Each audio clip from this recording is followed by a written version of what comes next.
Un saludo cordial a todos los amigos y seguidores de Post La Verdad. Sean ustedes bienvenidos a este nuevo episodio podcast de hoy miércoles 3 de junio. Son las 5:02 de la tarde, emitiendo en vivo y en directo desde una fría ciudad de Bogotá muy nublada. Nada raro que llueva, así que iniciemos de una vez con esta muy buena canción, especialmente para ustedes.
La libertad de expresión es un derecho que no se debe restringir en Colombia. Todos tenemos algo que opinar y expresar, y más aún en esta época de emergencia. En el podcast de Pues la Verdad apoyamos este principio. Únete y participa en nuestras transmisiones de lunes a viernes a las 5 de la tarde. Síguenos en Twitter en @poslaverdad. Contáctanos y charla con nosotros en uno de los programas. Porque todos somos Pos la Verdad.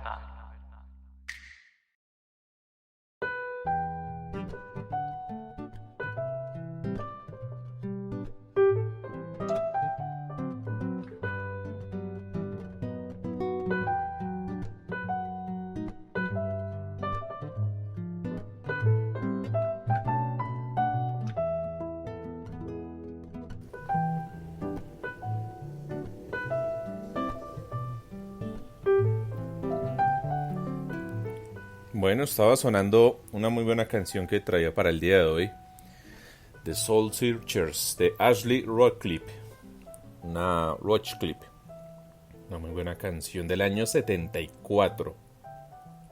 Apenas para irnos poniendo en ambiente en este episodio podcast de hoy miércoles 3 de junio, 5:09 de la tarde. Saludamos a doña Diana Reuter, que se reporta ya en el chat en Spreaker. Muy buenas tardes, dice. Y bueno, antes de entrar a hablar sobre el llamado indagatoria a Uribe, vale decir que las protestas en Estados Unidos sí han funcionado. Y han funcionado en tal sentido que ya han decidido aumentar el grado de culpabilidad frente a los 3 policías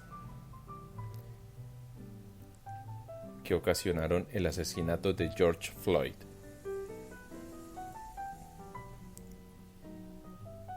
Ya llevaron los cargos a homicidio en segundo grado y están acusando a otros 3 policías también de ser cómplices e instigadores.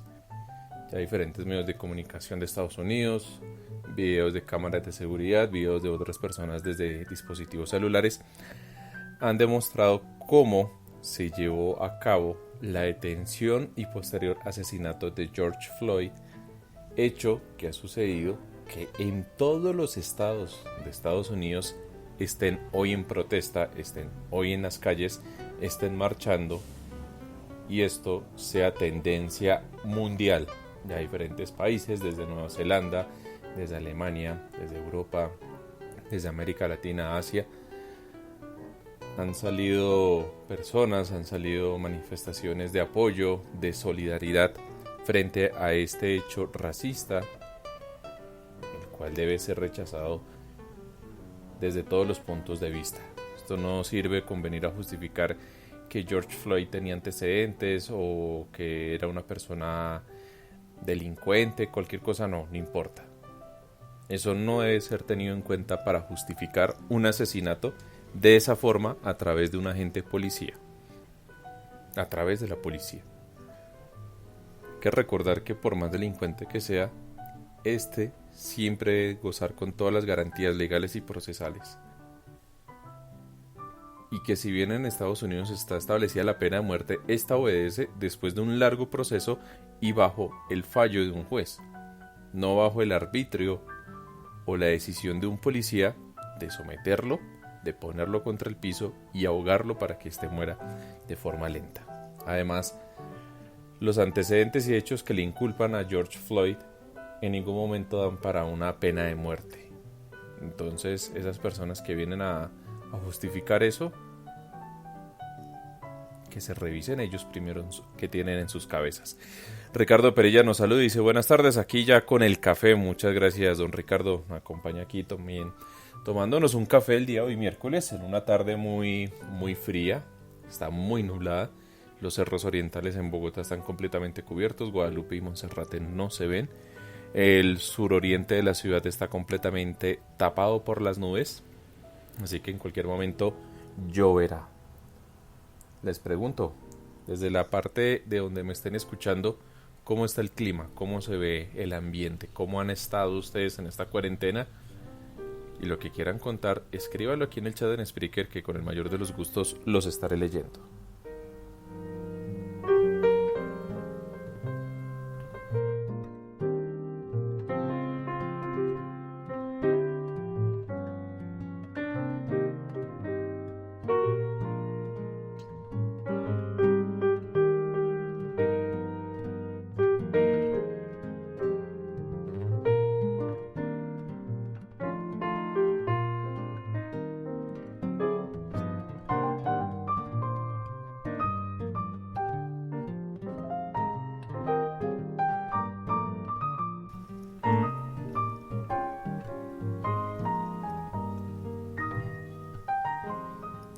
Bueno, y mientras me voy tomando aquí este cafecito con ustedes, y mientras ustedes me acompañan en esta tarde y yo los acompaño también, entremos a hablar sobre la noticia importante, lo que ha salido.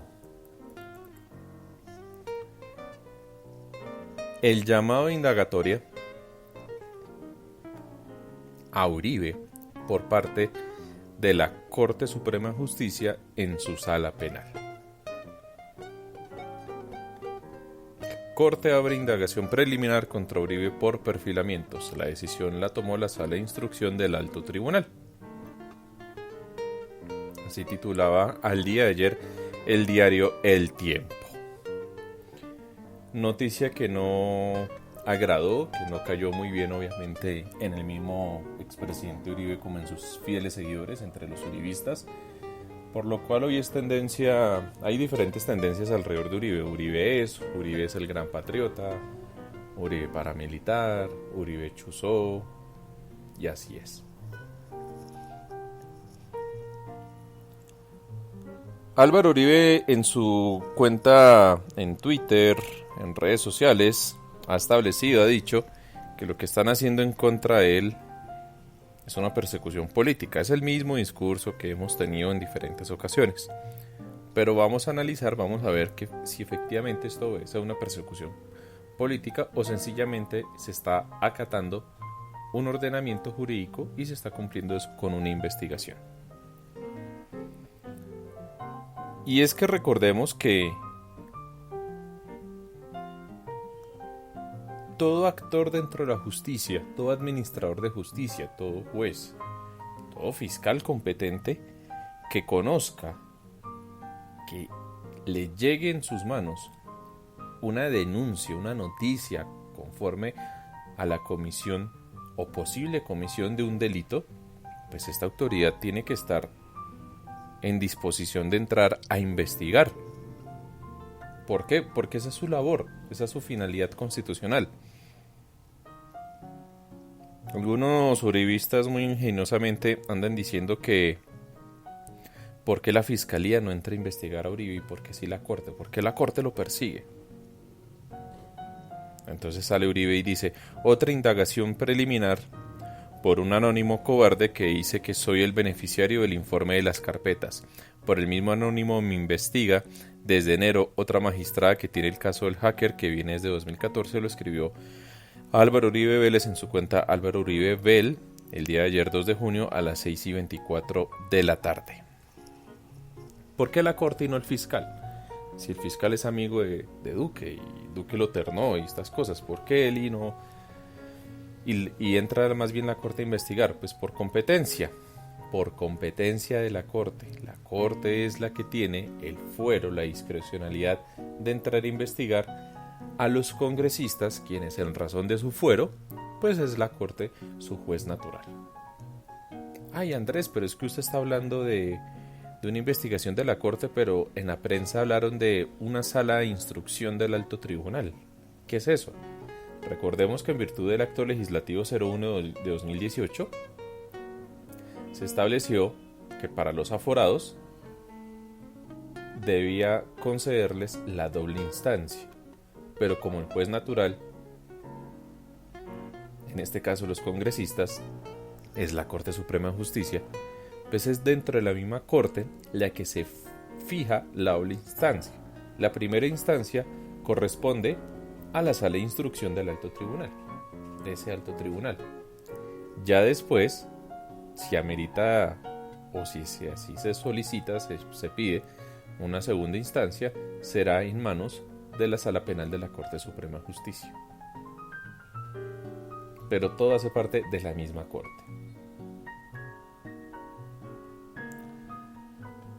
Entonces, Uribe siendo hoy senador, fungiendo como senador, teniendo su curul como tal, su juez natural en la Corte Suprema de Justicia, ahí dentro de la Sala Penal.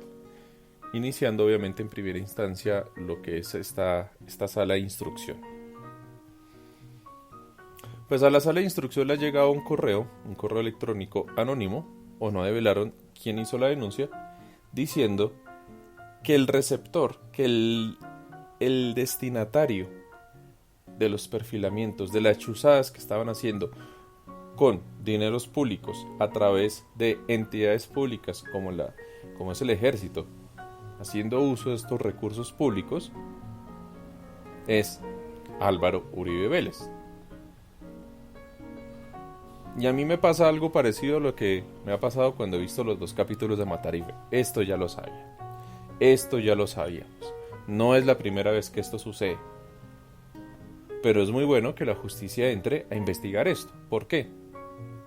Porque de nada sirve estarnos quedando con las denuncias, con cosas que se saben, pero que por la misma corrupción de la justicia, por las trabas que le ponen, por las artimañas que los abogados hacen, las marrullas, las leguleyas que les gusta hacer, alargan las cosas y nunca pasa nada. ¿Por qué digo que esto no es la primera vez que se sospecha o que se sabe, se conoce que Uribe es el destinatario de las chuzadas, de la información que se recaba a través de las chuzadas y perfilamientos? Porque esto ha pasado de tiempo atrás. La misma Corte Suprema fue chuzada en su momento cuando Uribe era presidente.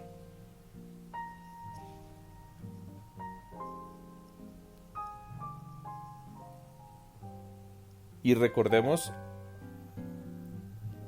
que entre esa corte que fue chuzada, que fue intervenida por el gobierno de Uribe de forma ilegal, caso Matajari, el DAS, todo lo que concernió frente a esos temas, estaba una magistrada que era la doctora María del Rosario González, quien fue la primera mujer presidenta de una sala penal de la Corte Suprema de Justicia en la historia de Colombia, y quien fue la ponente, entre tantos casos, de conocer, de investigar, de juzgar y de condenar, conforme a las leyes de ese entonces, en un debido proceso, a Andrés Felipe Arias.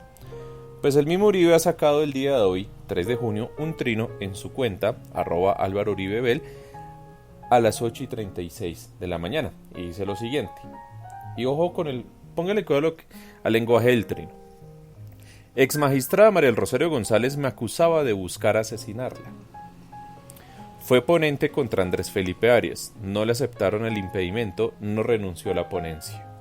Ayudó a condenar al exministro del gobierno cuyo presidente habría ordenado asesinarla.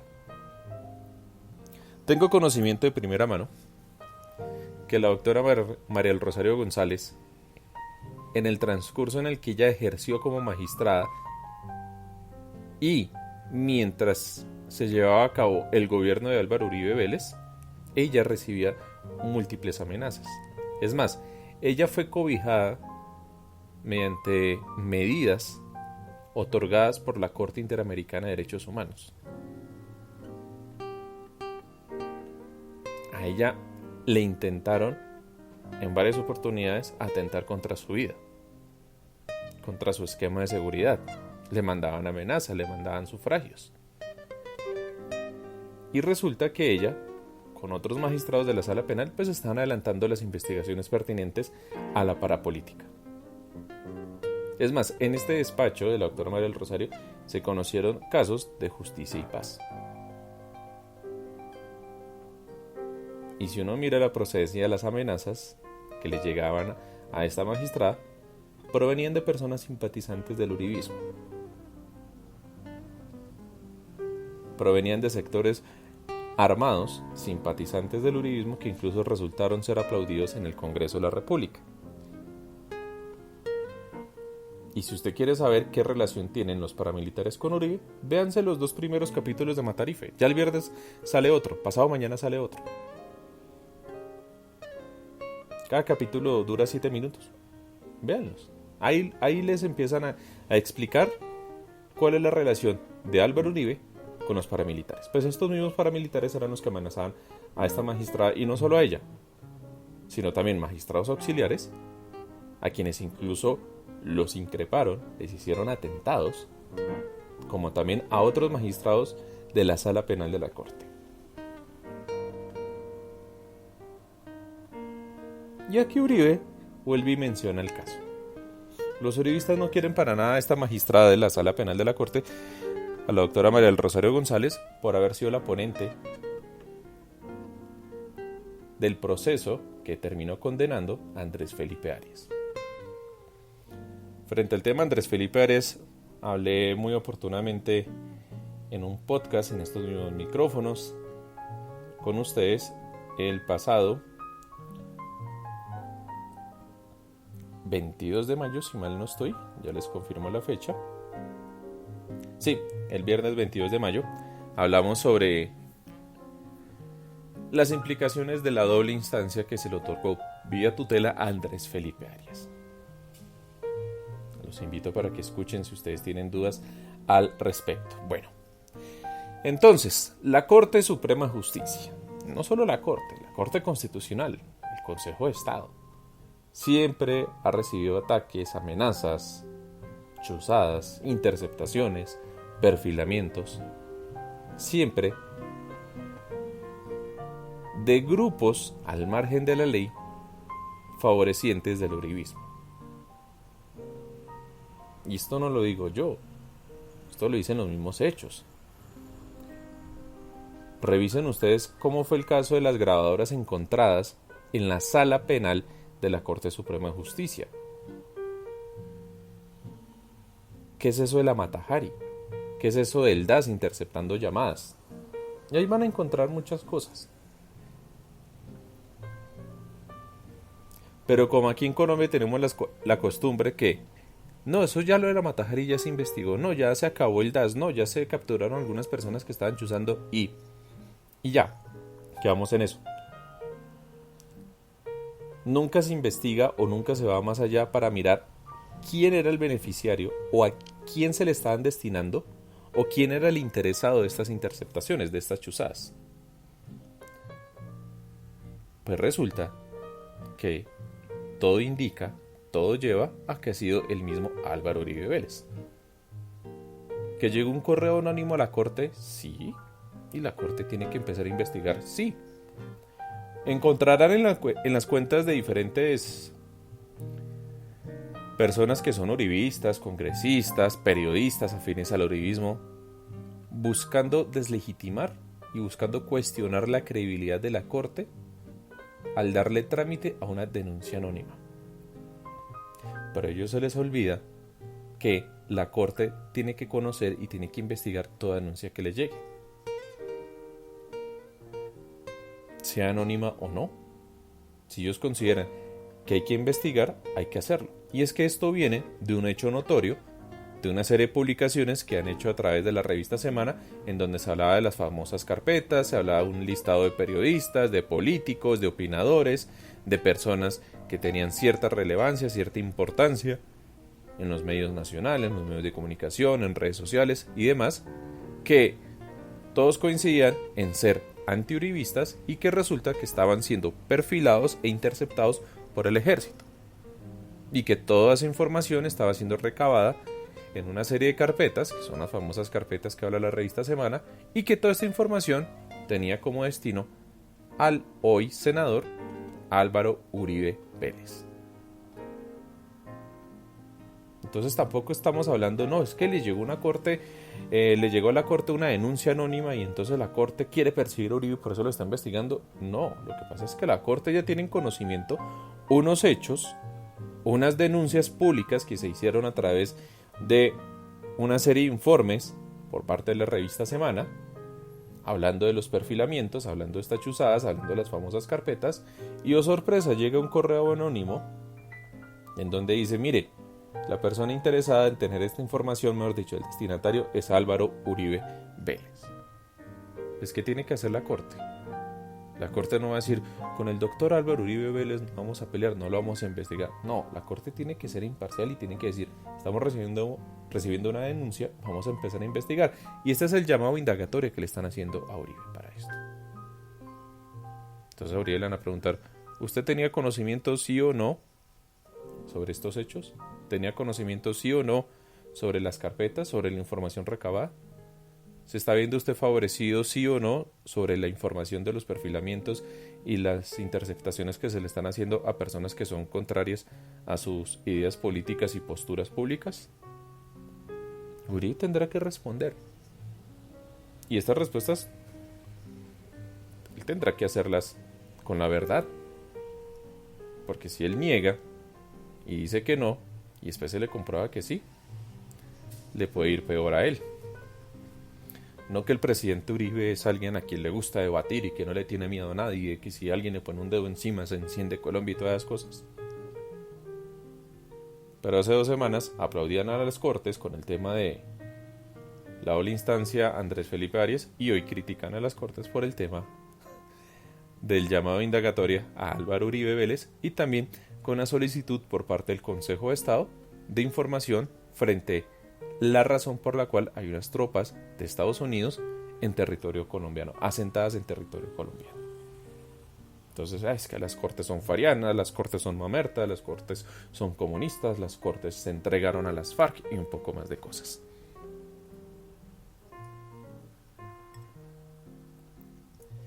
Es así como vemos que el uribismo aplaude a la justicia, la respalda y la respeta cuando les conviene. Caso Andrés Felipe Arias con la tutela que le otorgó la doble instancia. Pero a su vez critica, ataca, cuestiona, denigra a los funcionarios judiciales, a las altas cortes, cuando éstas se pronuncian o cuando éstas proceden, operan dentro de la ley en contra de los intereses del uribismo.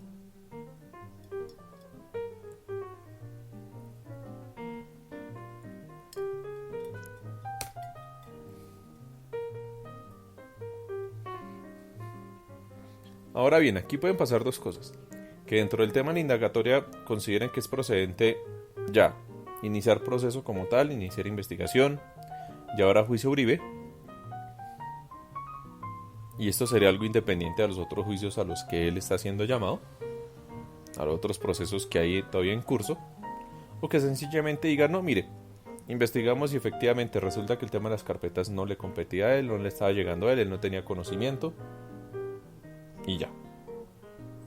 Hay que esperar. Puede pasar cualquier cosa. Creería yo que esto tiene que seguir a juicio y tiene que ser llevado formalmente a la justicia el tema. ¿Por qué? Porque eso de estar usando recursos públicos, recursos del Estado, a las fuerzas militares, para perfilar e interceptar a todo aquel que piense en contra de Uribe, eso en un Estado social de derecho no se puede permitir. Y debe ser investigado y deben ser condenados los directamente responsables. ¿Ven por qué yo ayer hablaba que el Estado no tiene por qué carajos estar asumiendo investigación, individualización y manejo de información personal delicada de los ciudadanos como tal? La finalidad del Estado no es esa. Y uno nunca sabe en manos de quién puede caer toda esa información. Van a decir, pero Andrés, ¿qué tiene que ver eso de estar hablando de la aplicación de Claudio López con las chuzadas interceptaciones de Uribe y las carpetas de lo que hablaba la revista Semana? Pues tiene que ver con todo eso y más. ¿Por qué? Porque es que no sabemos quién está detrás, quién puede tener acceso a toda esa información que se está guardando, por ejemplo, en este caso, en el distrito, con esta aplicación. Y que no vengan a decir algunos, como la Jubinado, diciendo, ay, yo confío más en Claudio López que en Mark Zuckerberg. Pero resulta que Mark es un CEO, es el director, es el dueño de Facebook. Y Claudia López es una alcaldesa. Y la función de Claudia no es recabar información. No es montar una red social, una aplicación, para que todos nosotros pongamos nuestra información. Y quién sabe qué carajos hagan con ella. Si se le cuestiona a Facebook el pésimo manejo de información que tiene, hay que hacer lo mismo con la alcaldesa, que está brindando unas aplicaciones que mediante decreto las hace pasar como obligatorias, después dice que no en Twitter. Pero, ¿qué están haciendo con esa información? Lo mismo hay que saber qué están haciendo con toda esa información que recabaron de forma ilegal, utilizando recursos, utilizando el ejército aquí a las fuerzas militares, para interceptar y perfilar a periodistas, a opinadores, a personas que son opositoras a Uribe. Entonces salen los uribistas y dicen, no, es que perfilar es normal. Yo estoy en todo el derecho de perfilar. Usted busca a alguien en Google Y usted ya va perfilando a la persona. Si usted se presenta un trabajo, lo van a perfilar, porque necesitan saber usted qué piensa y todo. Pues resulta que el Estado no tiene por qué estar mirando qué piensa uno, qué hace uno, si uno es antiuribista u uribista, y que lo estén ingresando a uno en una carpeta con una serie de informaciones, con una serie de interceptaciones. ¿Por qué? Porque esto es violatorio.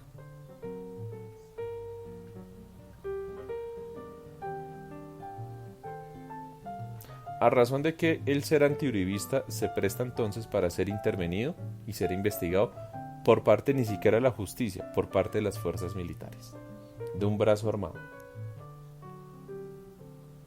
Las fuerzas militares en su fin esencial es cuidar y preservar las fronteras frente a cualquier amenaza externa.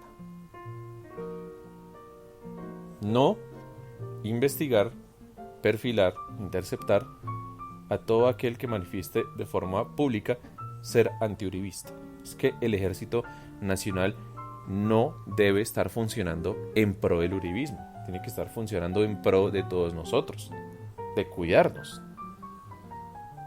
Y que esto no termine siendo que colombianos maten colombianos porque usted no piensa conforme a las ideas de mi presidente Uribe. Y si usted no lo hace, usted es terrorista, aliado de Venezuela, aliado de Nicaragua, y así.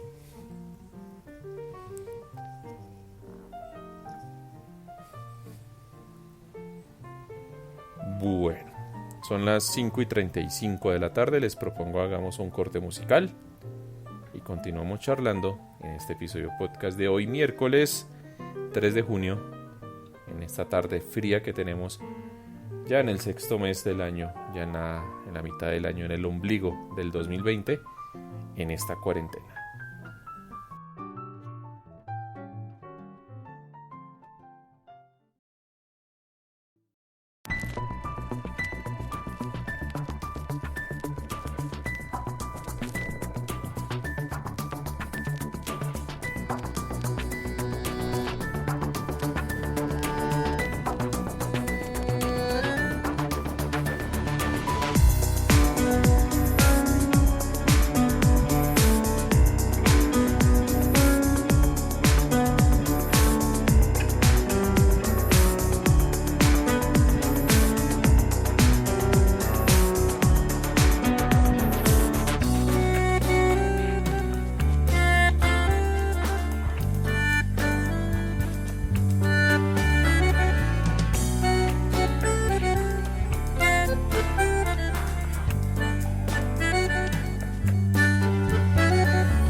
La libertad de expresión es un derecho que no se debe restringir en Colombia.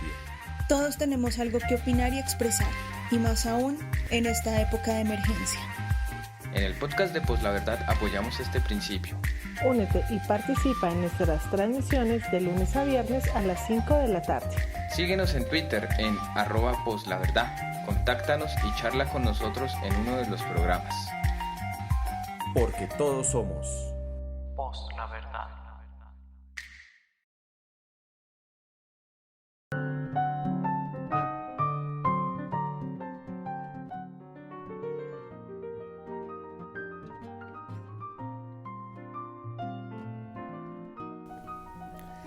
Estábamos con la canción Enjoy the Silence, que en su versión original es de Depeche Mode, pero este era un cover muy bueno al estilo tango de la banda del grupo musical Tangueto.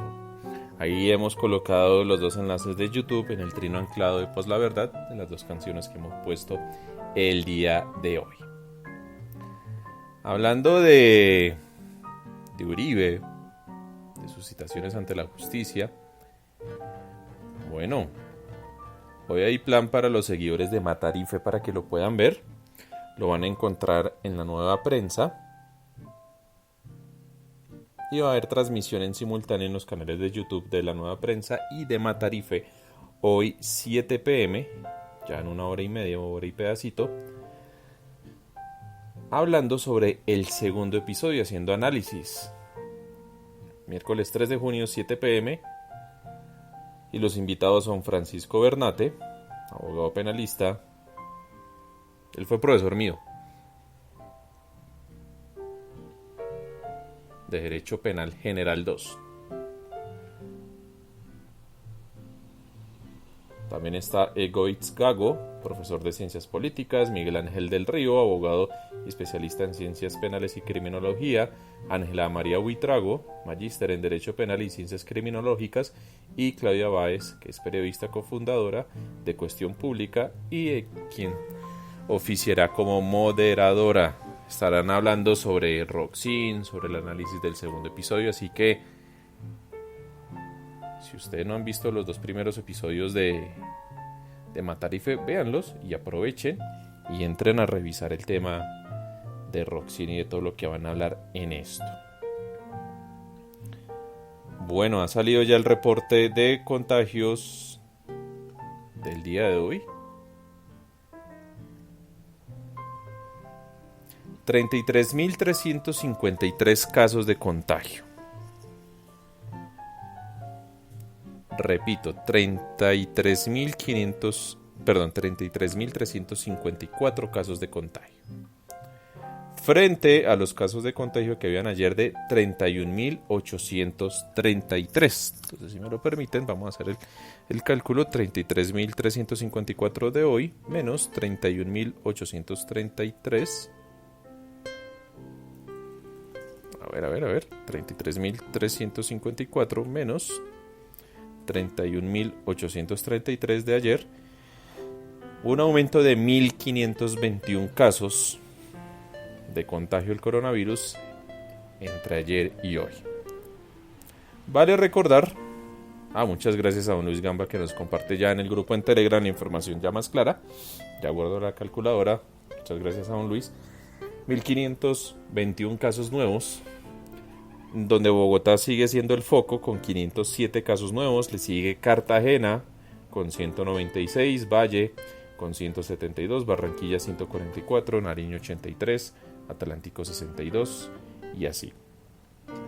Las regiones más contagiadas es Bogotá con 11.250 casos, sigue Atlántico con 4.756, Valle del Cauca con 3.886, Bolívar con 3.571,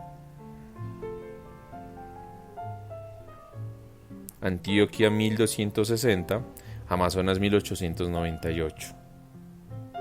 Continúan los casos de contagio. Como siempre hacemos la salvedad que tengan cuidado con esto, pero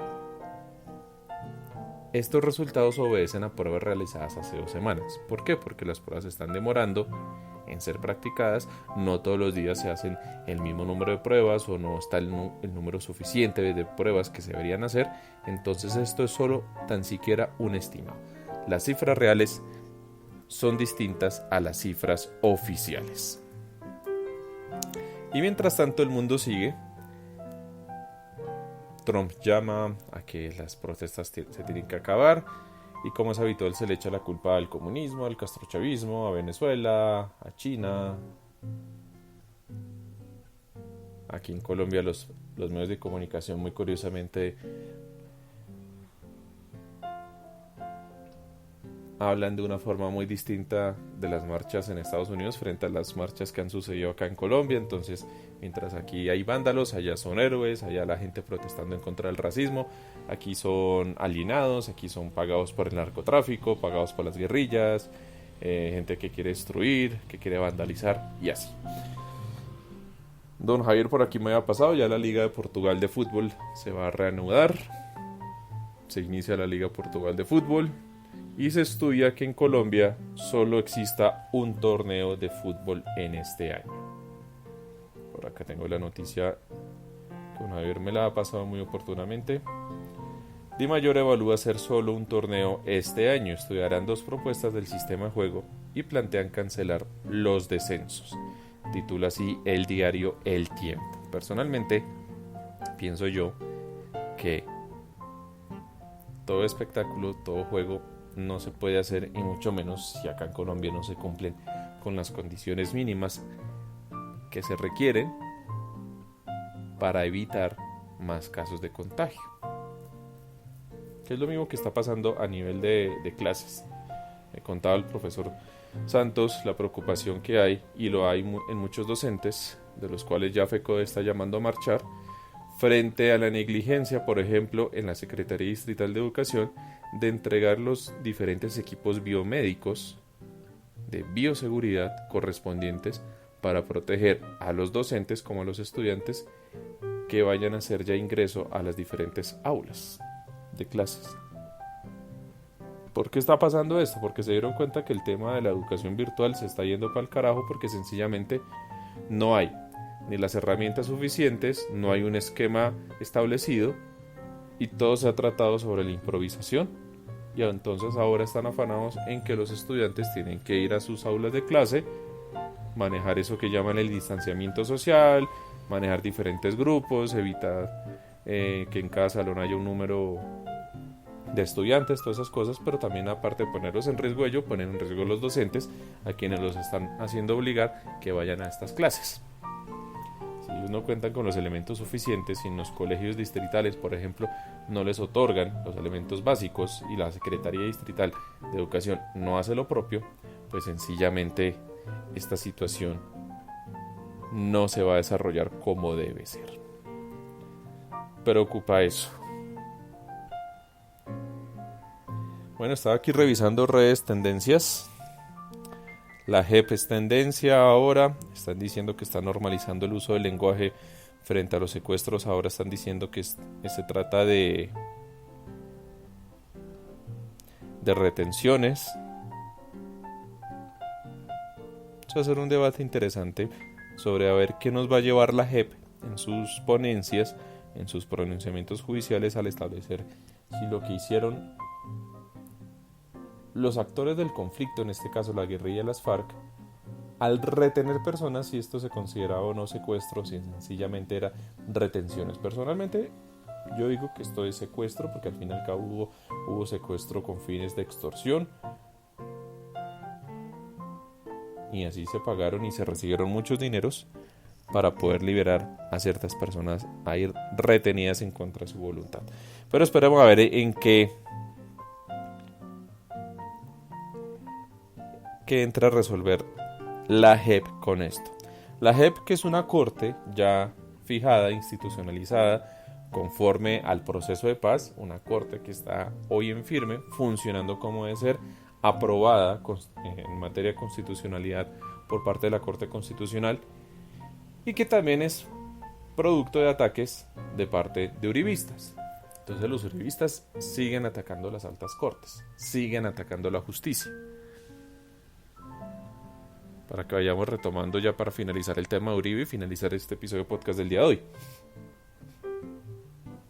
El uribismo tiene hoy 2 de las 3 ramas del poder público, eso es algo que he dicho en diferentes episodios podcast y lo sostengo de una forma fácil de explicar. Primero, ganaron la presidencia. Hoy Iván Duque es el presidente y nombra a los ministros que el uribismo vea con buenos ojos que hay que nombrar. Entonces la rama ejecutiva ya es del uribismo. En el Congreso ellos son mayorías y han hecho alianzas con otros partidos, son mayorías. Entonces ellos tienen control del Congreso. Entonces llevamos 2 de las 3 ramas del poder público. La rama judicial, que ha buscado ser siempre más independiente y que es cuestionada cada vez que dentro de sus funciones legales y constitucionales afecta o amenaza cualquiera de los intereses uribistas, buscan ellos atacar. Recordemos el año pasado, el uribismo decía que iban a sacar un referendo, imaginen esto, un referendo para derogar las altas cortes, buscando la libertad de Andrés Felipe Arias, buscando acabar con los procesos en curso en contra de Álvaro Uribe Vélez y en contra de los demás uribistas que están siendo investigados o han sido condenados por diferentes temas relacionados a los cargos a los cuales estuvieron ahí. Bueno. Pero si uno critica el uribismo, si uno cuestiona el uribismo, si uno cuestiona al presidente, a Duque, es ir en contra de la institucionalidad. El Estado colombiano no es uribista. Colombia no es un país uribista. El uribismo no es el único movimiento válido de pensamiento, de política para ejercer. Y sí, ellos quieren ir detrás de las cortes y están buscando la forma de hacerlo. Y ahorita con ese tema del llamado indagatoria van a tener otro caballito de batalla para seguir generando indignación y tergiversando la noticia como tal, diciendo que en razón de un correo anónimo se está llamando a investigar a Uribe. ¿Cómo es eso posible? Ya lo hemos explicado.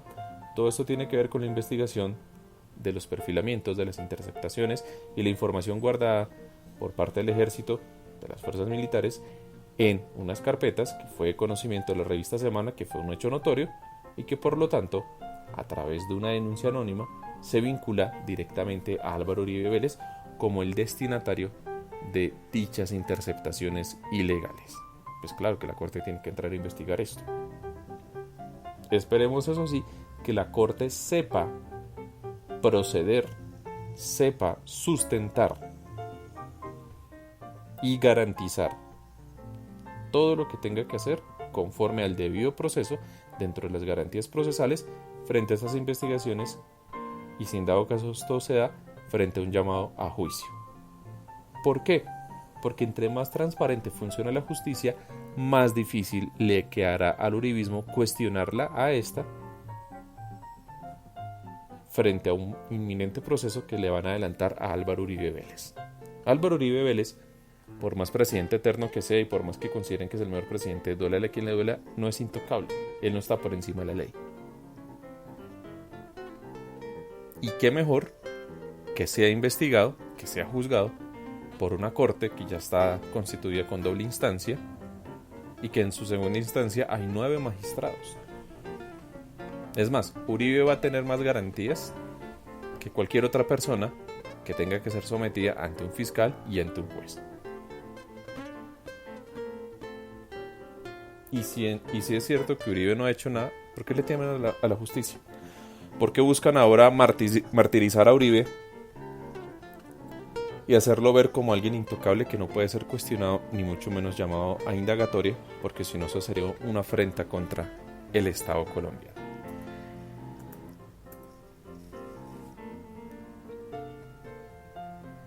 Bueno, revisando noticias para el día de hoy encontré que, y esto sí me parece curioso, esperar a ver cómo se entra a proceder, quiero saber en qué termina esto. El hoy senador Gustavo Petro se le acusa de haber violado la cuarentena, los protocolos de cuarentena. Resulta que frente a los diferentes decretos que ha sacado Presidencia, y más aún para el manejo de de la traída, de esa repatriación humanitaria que han estado haciendo, de traer colombianos que se quedaron varados en diferentes países, entre esos Petro, que estaba en Cuba, pues establecía que si la persona no vivía en Bogotá, tendría que cumplir cuarentena en una serie de hoteles que el Estado colombiano, a través del gobierno, pone a disposición para que cumplieran esta cuarentena. Pero resulta que Petro está pasando la cuarentena en su casa, no en Bogotá, en Chía. Entonces, ¿se constituye esto o no una violación al protocolo de cuarentena? Yo diría que sí. Habría que ver bajo qué pretexto, o bajo qué excusa, o bajo qué permiso establecido, no sé si de pronto en la gestión que se hizo correspondiente a traerlo desde Cuba a Colombia, se estableció que Petro iba a ser trasladado no a un hotel a pasar la cuarentena, sino a su casa en Chía.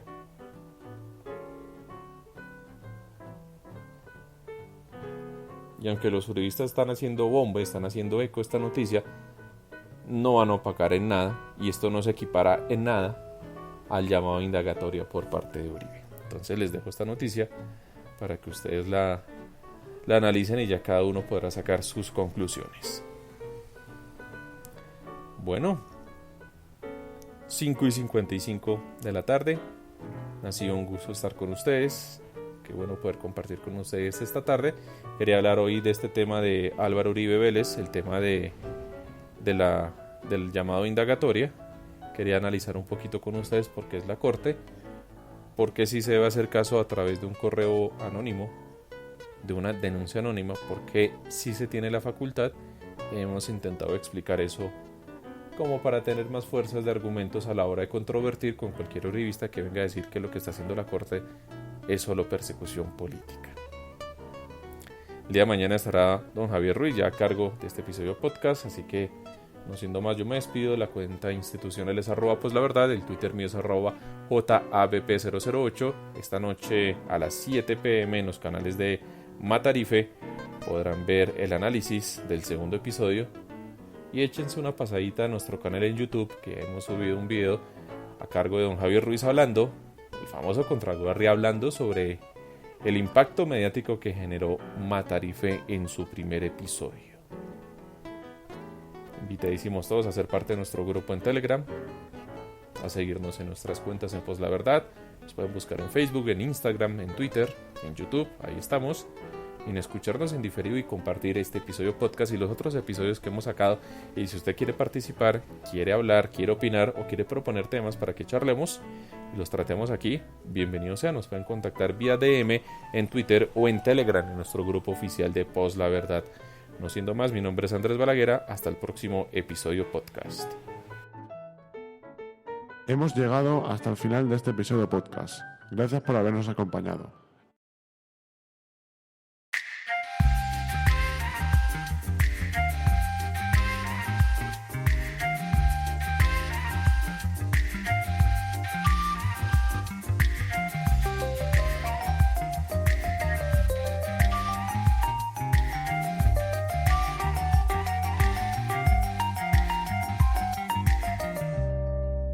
Pos La Verdad.